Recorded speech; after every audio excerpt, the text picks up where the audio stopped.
Ku yi mana like sannan ku danna mana subscribe daga ƙarshe ku danna ƙararrawa.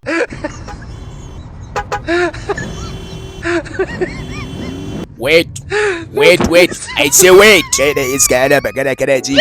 To wace na kama ka. Ka kama ni kamar ya. Kai makawo ina da baka danja ta bari ta bawa damar tafiya ba. Shi da kai zaka karya mana doka ko? Kai ga dan iska. Dan yi maganin ka. Ofisa da dai ka duba ni babu wani laifin da nayi ba. Wato kai gani kake baka laifin komai ba ma kenan. To mu je ofis sai ka yi bayani. Mu tsaya mu gama komai a nan mana. Da Allah kaka gaya mun maganar banza bayan da ikon saurara ka nan dole sai mun je ofis saboda kai din babban mai laifi ne.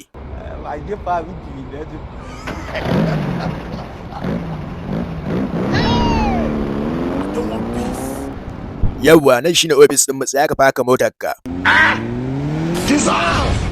I want problems always. Ina kake shirin zuwa ne? Na gaya ba ga ofis din namu ta bangaren dama shine kake ƙara zabga gudu.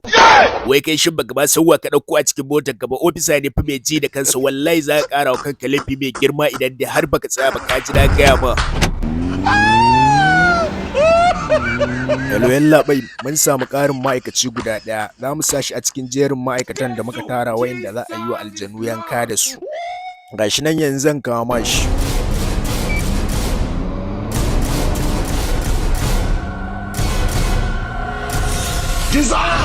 Wayo, dan girman Allah ka yi hakuri.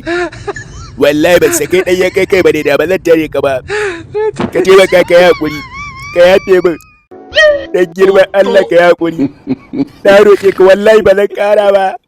Ka yi hakuri. Ka taimaka ka yafe min dan Allah ka yi hakuri. Wallahi ba zan ƙara ba. Aikin ba da ka yau barin sa zan yi. Ka taimaka ka yafe min. Na shiga uku na lalace. Ba kai kwa na gaya ma ba zan ƙara ba don girman iyayenka ka taimaka ka soke ni daga cikin motar nan wallahi ba zan ƙara ba.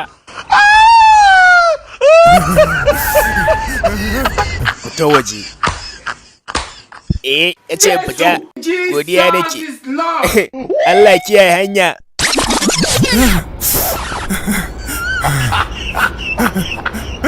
Kada ku manta, ku yi mana liking, ku danna mana subscribe, daga ƙarshe ku kaɗa ƙararrawa.